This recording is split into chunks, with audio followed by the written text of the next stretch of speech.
Hi y'all, welcome back to my channel. So first up, thank you all so much for over 450 subscribers. It means so much, and I'm really excited to see how much we grew kind of over that period of time that I was away and everything. Thank you all so much for that. On the topic of being away for a while, there's honestly just been a lot of life things happening for me at the moment, so that's been keeping me busy. But at the same time, I have also been very obsessed with a little game called Baldur's Gate 3 that none of my friends are at all surprised that I'm making a YouTube video about.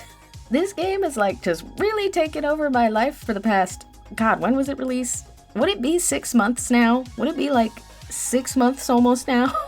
But yeah, this game has kind of taken control over my life, which is why today's topic is on, of course, BG3 related themes.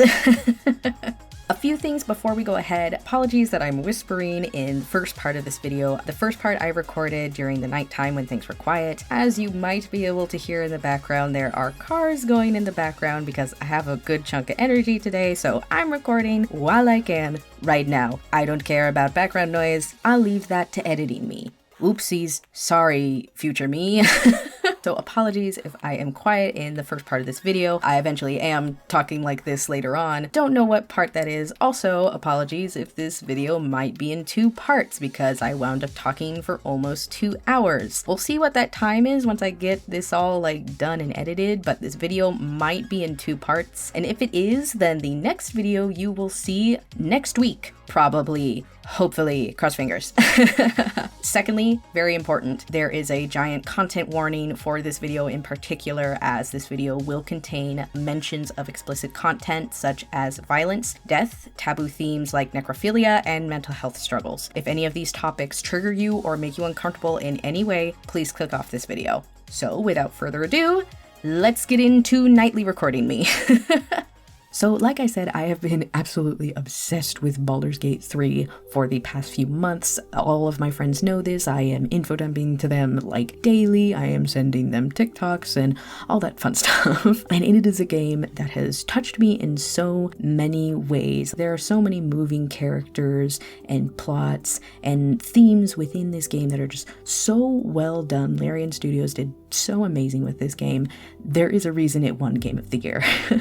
But everyone knows that. And while there are like a ton of different things that I could be making this video on that people have already talked about, like a shit ton, both on TikTok, here on YouTube, etc. People have made video essays upon video essays upon video essays, especially about our gorgeous little vampire twink Astarion, but also about things like cyclical abuse, being able to be free and make your own choices in life, the effects of trauma on a person and people. Countless things from this game that people have talked about again. However, I haven't seen anybody talk about this kind of reading into, again, my personal favorite character from Baldur's Gate 3, the Dark Urge. Now, before I get any further into this ramble, I am just going to give a huge spoiler warning. Of course, because of the inherent nature of what this ramble is about with the Dark Urge, it does include major heavy spoilers for the whole Dark Urge run, including probably spoilers for Astarion's romance, just Baldur's Gate 3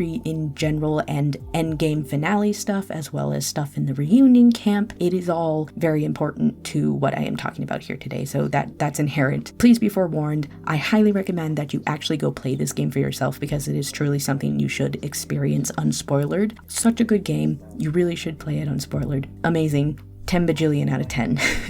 Also, please be aware, I am not an avid Baldur's Gate fan of the series Baldur's Gate. I do not know basically anything about the lore of the previous 2 games before Baldur's Gate 3. I also have very little D&D knowledge, while I do still have like a basic knowledge, like, oh, that's a monk. Oh, that's this monster. That's my basic. I know very, very basic D&D knowledge, and I do not know any larger surrounding lore, especially when it comes to things like Ball or Ball Spawn. So apologies if things I say in this video seem like very uneducated on certain lore topics and everything. These are just the readings and interpretations I've put together from my understanding of what I've learned about Baldur's Gate 3, the game, not any wider D&D lore or any wider Baldur's Gate lore. And also, one last thing that I wanted to make apparent before getting into the rest of this ramble is that I am aware, and it is absolutely valid, especially for things that are very canonically implied and everything, is that I do understand that the Dark Urge's story is also about cyclical abuse, like many of the other companions, and that any other interpretation and reading of this character and their character journey is 100% valid. There are so many different ways that you can take so many of the other characters' journeys and everything, not just the Dark Urge. And I just wanted to say that any other interpretation that you have of the Dark Urge is 100% valid, and I'm sure is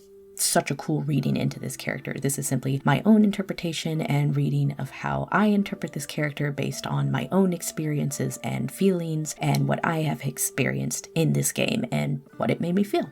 So a little bit of preface before we hop straight into the more like analyzation and my interpretation of this character. For those who don't know who the Dark Urge or what the Dark Urge is, here is just a quick little character summary of this character. The Dark Urge is one of the 2 customizable player characters that you can choose from. You have the Tadpole Adventurer Tav, who is just the main general. This is you, this is your character, make them. Whereas the Dark Urge has cemented lore within the world of Baldur's Gate 3 and is quite an important character within this world. The Dark Urge is a much more established character, very similarly to the Origin companions. And hitting the nail on the head, the Dark Urge is called the Dark Urge because of these dark impulses and dark urges that they struggle with throughout the game. They are drawn to kill, mutilate, destroy, and many other very horrible acts of violence or murder, etc. And later on in Act 2 and 3, you learn some really deep and interesting lore about the Dark Urge, where it is revealed that the Dark Urge was actually one of the 3 original villains who was working with the BBEG, the Netherbrain, to basically take over the Sword Coast and Faerun. The Dark Urge was the chosen of Baal, the god of murder, alongside the other chosen, Ketheric Thorm, the chosen of Merkel, the god of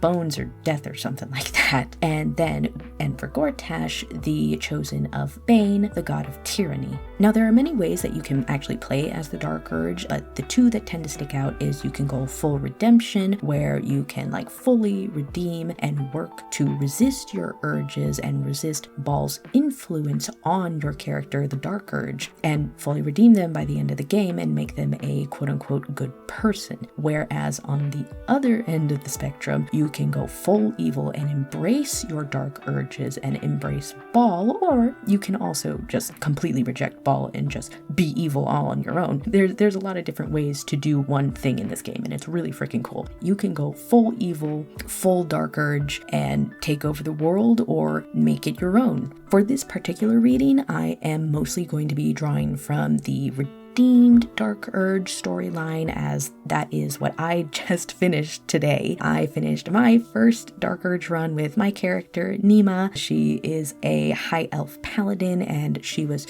so much fun to play as, and it was so fun to like fully experience that route for myself with as little spoilers as possible. It was such a wonderful experience, and the same went for my first Tav run as well with my Tav Tarkantis. It was so cool. Again, you need to just go play this game. But like I said, I will be pulling a lot from the Redeemed Dirge storyline again, as that is very important to kind of my reading of it and how I've interpreted this character. There will maybe be bits and pieces here and there that I pull from the more like evil side of the Dark Urge storyline, but it is very few and far in between. So Redeemed Dirge, here we go. So like I said, the Dark Urge is a character who struggles very heavily with these like dark impulses and these dark urges. Dark urges, there's literally no other better word for them, because they truly are urges that take over this character to just, again, make them hurt, maim, kill, destroy everything around them due to Baal's influence over this character. And in doing so, especially if you are playing as a redeemed Dark Urge, you can really make this character feel very like guilty, and you can really play them off as this character who truly wants to like resist these dark urges and these dark impulses. And again, like I said, you can play them as they feel guilty, heavily so, over the things they have done, over the things that they think. And in my interpretation of this, especially when I first started playing, because I was just so surprised that this game even went to this extent. When I saw a character like Dark Urge who was experiencing all these very obviously like intrusive thoughts that were deeply disturbing them as a character, especially with, again, because I played Redeemed Dark Urge, and my character specifically, because she's a paladin, she took her oath because of these dark urges. Like perhaps she thought that perhaps maybe these would help, her taking an oath would help to rid some of these darker urges and impulses. Maybe she would be able to find a way to like cleanse herself, not to get religious, but to cleanse herself of these sins. Obviously, that doesn't work within the lore of Baldur's Gate 3. That's not really how that worked out, sadly. But as soon as I saw that you had the option to make the Dark Urge this very guilt-ridden character, it resonated with me as someone who struggles heavily with intrusive thoughts and OCD, which is what this reading and interpretation is about. I am doing this entire Dark Urge reading as an interpretation of my own experience and relating it to the Dark Urge character and my experience with OCD, because the Dark Urge as a character has so many things that are frighteningly similar as somebody who deals with some very taboo forms of OCD. And before we really delve in more to like what exactly the Dark Urge like experiences that resonated with me as somebody with OCD, here's a little rundown on OCD as I did with Dark Urge's character. So OCD, a lot of people know what it's called, obsessive compulsive disorder, and I'm sure that a lot of you listening to this might think that OCD is mostly about like you have to get your pens all lined up nice and neat and everything needs to be like color coordinated, or you're like a major germaphobe, you have to like clean things constantly and everything has to be just right. And while absolutely there are forms of OCD very much like that, absolutely, I'm not invalidating those forms of OCD. I am more so criticizing the fact that that is all that people think OCD is that it's just about being a neat freak and it's just about being a germaphobe, when OCD is way, way more complex than most people even realize, which is why it took me so long to realize that that is indeed what I was struggling with. So OCD, much like the name, is about obsessions and then doing compulsions to try and relieve anxiety from your obsession. And of course, D for disorder, because it is a disorder that affects your everyday life or you for a very prolonged period of time and or times, and it is an extremely debilitating disorder. This is the disorder that has made me struggle the most in my life. I have had OCD about many, many things in my life. I personally do not like to give specific examples as it's very triggering for me to go into specifics with my OCD. However, for this reading, I will be saying some vague specifics about like what I experience and everything, just because that's inherent to this ramble. And as I also believe that OCD really does need to be more widely known about. But as I said, you have the obsessions and you have the compulsions to go along with OCD. That is what makes this disorder the OC. So an obsession is absolutely anything that can cause us a significant amount of anxiety. Like we are thinking about it constantly every single day, likely every single hour and minute of our lives. We are stricken with this intense anxiety over this one specific thing. And that one specific obsession can be virtually anything. You can have OCD over like anything and everything, which can make this disorder very, very scary, but also really silly at some points in time. Sometimes OCD is like very silly because of the types of obsessions you can have. And at the same time, OCD can be the complete opposite side of the spectrum. The obsessions can be extremely dark and of a very taboo nature, to the point where you are scared of yourself or what you might do to people or others. And that is probably one of the hardest parts of dealing, especially with my forms of OCD. But that is kind of what obsessions are. And they are things that cause us extreme anxiety and affect our day-to-day life and, you know, how we take care of ourselves, much like any other neurodiverse struggle or any sort of other disordered experience. And then there's a bunch of things that could possibly become a compulsion. Very popular obsessions, not popular, but very common obsessions, I should say, is actually actually the germophobia one, where you have health anxiety, so you feel that things need to be clean in order to make sure that you are safe or that you don't get sick, because you're scared a loved one might get sick, or you're scared that they will die if you don't clean everything properly, or that you might die yourself. A compulsion that I have heard that many people with that form of OCD do is either turning a doorknob handle some odd many times until it feels just right, and you have done that correctly, so then crisis averted. Nobody's going to get sick, nobody's going to die because you've turned the doorknob 3 times perfectly. Everyone is safe. Yahoo, you are the hero of the story, basically. Others, others do obsessively clean until it again feels right, and until their compulsion and their anxiety is somewhat relieved and satisfied. But all in all, you have the obsession, you have the anxiety, it can be about anything, and you have the compulsion in order to try and relieve that anxiety. And especially for those of us like myself who deal with more taboo forms of OCD, and trigger warning beforehand, because it deals with a lot of the darker topics. Like, think of the darkest possible content warning topic that you can think of. That can be an obsession for some of us, myself included. And it's very difficult because the darker taboo stuff makes you very scared of yourself and scared of being around others, because you are scared of yourself, because you are scared of the intrusive thoughts that you are experiencing because of this disorder, because of the anxiety that these intrusive thoughts give you. It is a very difficult disorder to deal with when you are dealing with those darker taboo topics.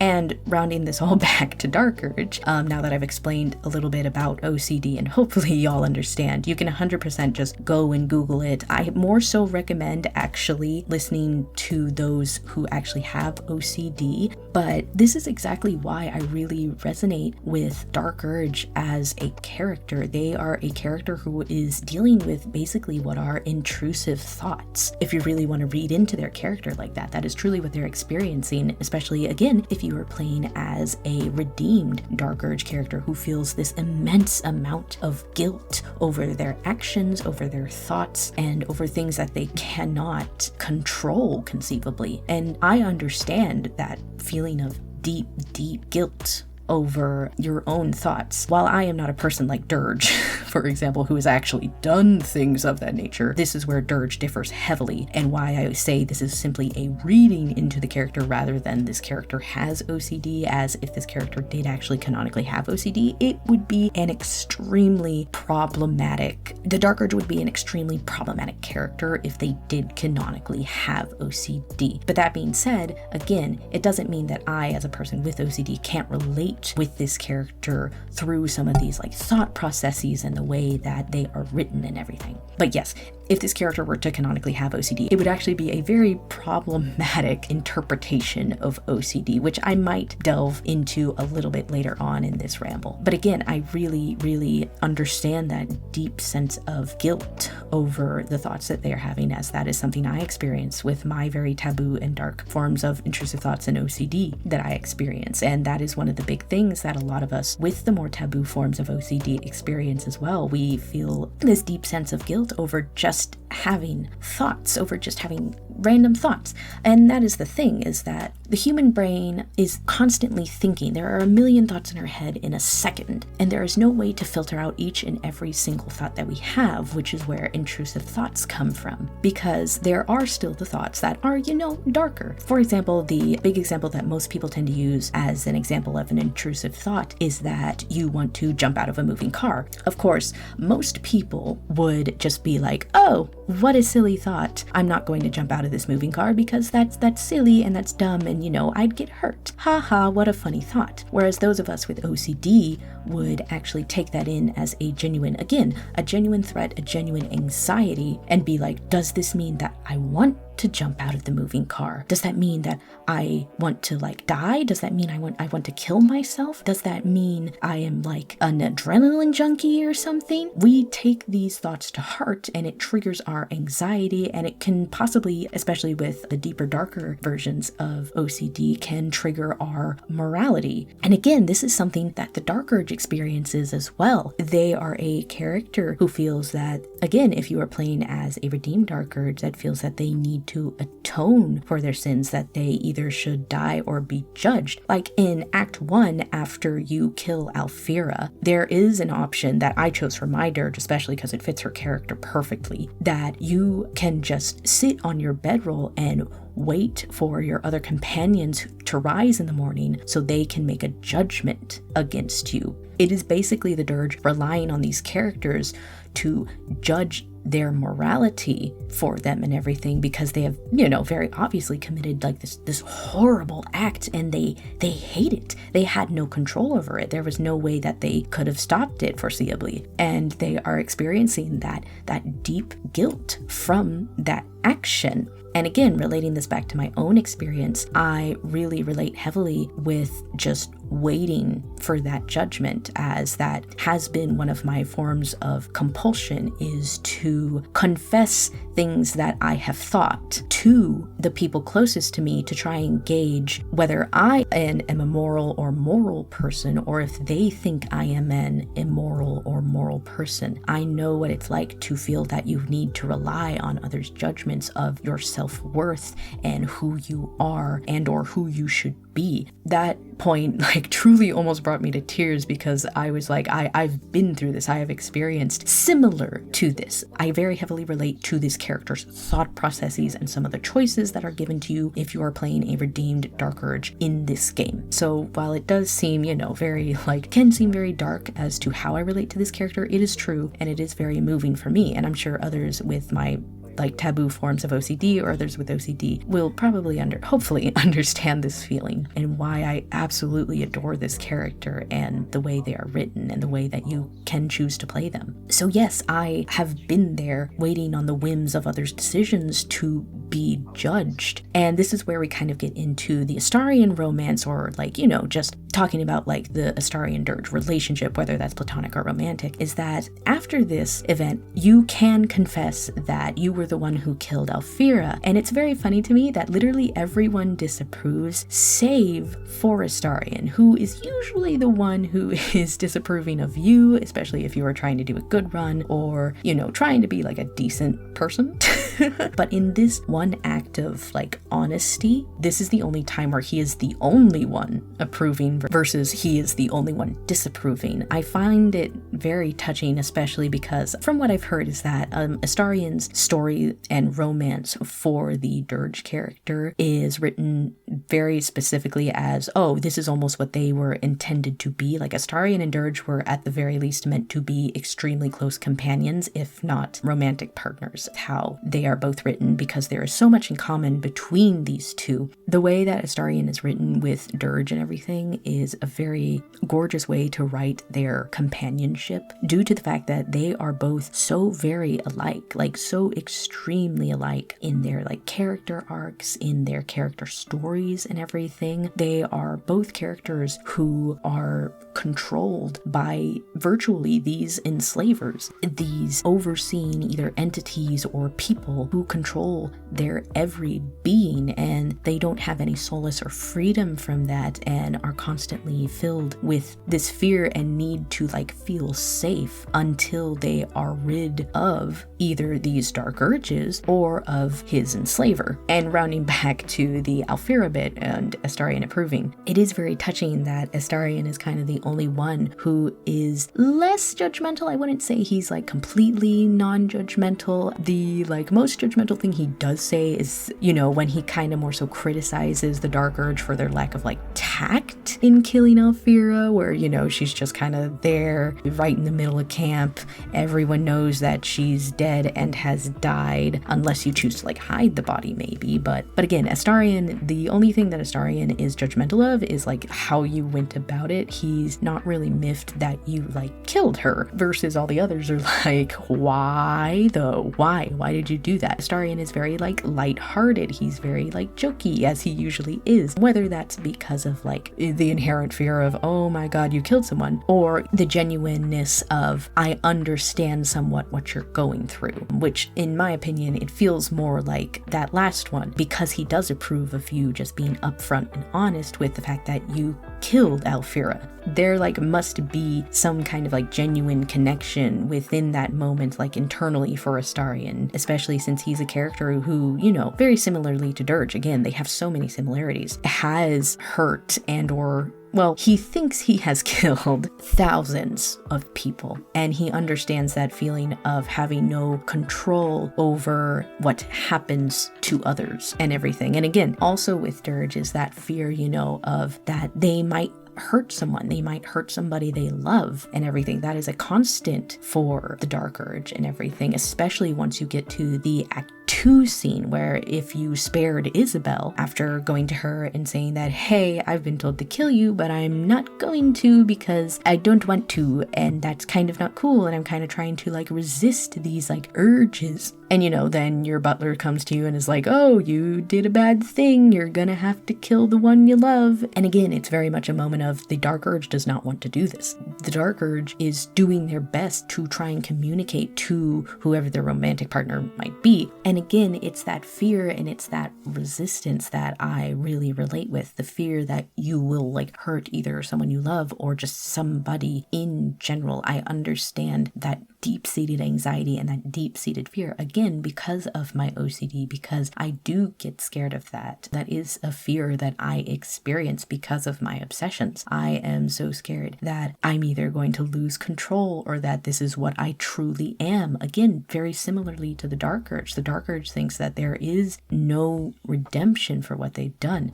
You can play the Dark Urge as a character who feels that this is just what they are and they have no control over it. There are many times, especially when you get towards the Ball Temple and everything, when you're talking to your companions, that you can have these moments where you can confide in them, that you feel that you don't have a choice. You feel that you are controlled by these dark urges, by Ball, to commit these unspeakable acts, and you are just so afraid of that. And I really do get and understand that to like obviously a different kind of extent, but I do understand that fear where you're afraid that this is just what you are. You are afraid you are this horrible, horrible thing and or horrible, horrible person. And it's especially comforting when you do actually get so much support from your companions. Like, for instance, even if you go speak to like a companion that isn't as close as your main companions, your origin companions,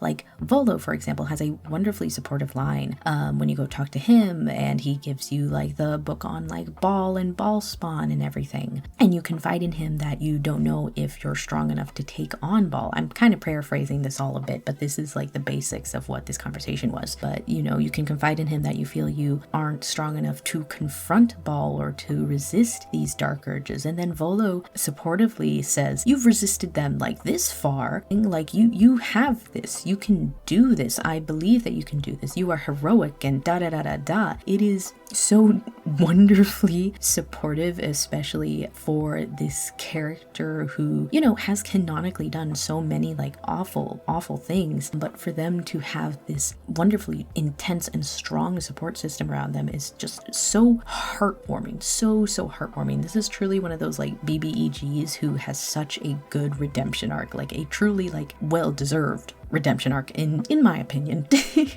This is not the first character that I have like read into as this and related to in this way, where they are seemingly such an unredeemable and unforgivable character who has done so many horrible things, and yet in spite of everything that they have done, everything that has happened to them, everything that has either been out of their control or whether it had been in their control once, they are so heavily supported, and they have people who trust them, who confide in them, who they can confide in turn, and who they can trust in turn, and who no matter what will not turn their back on them. I love that so much, especially because, again, with the very taboo forms of OCD, it does make you feel like you are unlovable, as if you are an unredeemable monster, simply because of the thoughts that you have and the guilt you experience and anxiety you experience over these thoughts. to see a character who, again, seems so unredeemable, have this wonderful support system behind them, and see that they can, if they can have these people who will always be there for them, then perhaps I can too. That is always what I have garnered from characters like this. And again, Dark Urge is not the only character who I have read into and found out that this is why I love this character so much. I've done the same with Transformers. That's the reason that I absolutely adore Megatron's character,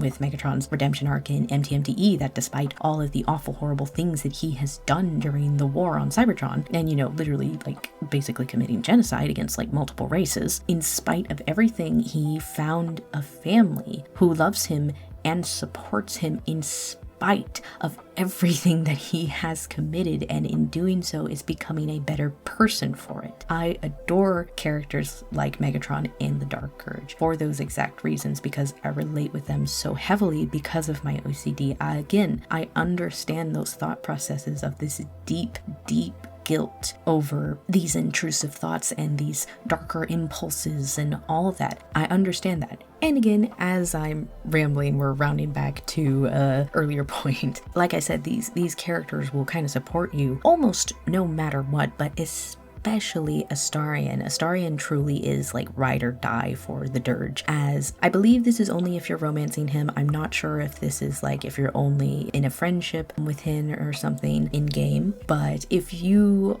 have kind of maybe been playing like a redeemed Dirge of sorts, or at the very least if you have, you know, kept Jaheira and Minsk alive in game until the Baal Temple, and you do choose to become the Chosen of Baal again. This leads to a fight with Jaheira and Minsk. Jaheira and Minsk, they have both faced a Baal spawn before, but one in particular, they helped to like redeem them and everything, and it kind of worked out. But they have gone up against a Baalist crisis before, and they were ready basically for whatever outcome the Dirge might have, whether it is they forsake Baal or they embrace Baal. And if you choose to embrace Baal, you do meet them in the Baal Temple after you have become his chosen again, and you do get into a fight with them. And Jaheira has a moment where she addresses Astarion. Again, I'm pretty sure this is only if you're romancing him, where she's like, are you going to stop them? Are you going to help stop this Baalist now? Are you going to help stop the Chosen? And while Astarion is kind of reluctant because he's like, oh,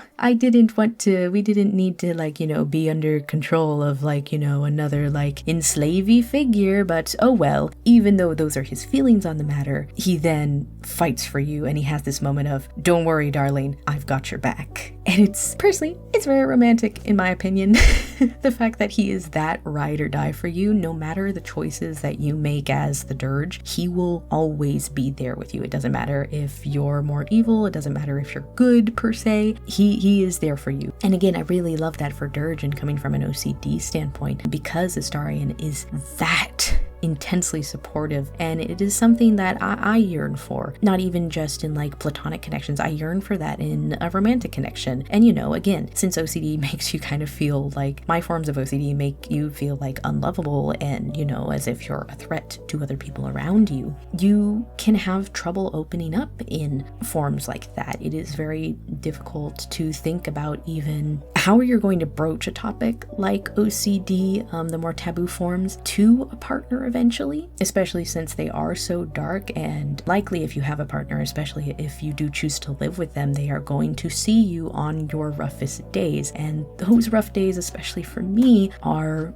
really, really rough and very, very dark. And meanwhile, to see a character like Astarion, if you romance him, affirm multiple times over in the game that he is not going to leave you no matter what. There are very few instances in actually his romance, if you do romance him, that he straight up is like, I'm only gonna stay with you for this amount of time, or I actually can't do this. And those instances are only if you either get turned into a mind flayer, he's not cool about being with a mind flayer, it's just not for him, so I believe he breaks up with you if you become a mind mind flayer at the end of the game. And then the only other option that I'm aware of that this happens with, which this isn't a formal like breakup or anything, but it is him letting you know that this isn't going to continue forever, is if you are defeated by Orin and you do not overcome your dark urge. Basically, Ball still has control over you, but you are not the chosen, and you are still somewhat under Ball's control and influence. And Astarion very clearly, which I also love this just for his like character arc and like a character moment for him, as it's a wonderful example of him learning like his own boundaries and what he can take as a character, and him like, you know, again, setting those boundaries more so than anything, is that he will talk to you and, you know, be pretty sad that you weren't able to defeat your urge. He looks genuinely softer and worried, and he, you know, in this moment with this worry and this anxiety, he comes to tell you that he can't see you become this feral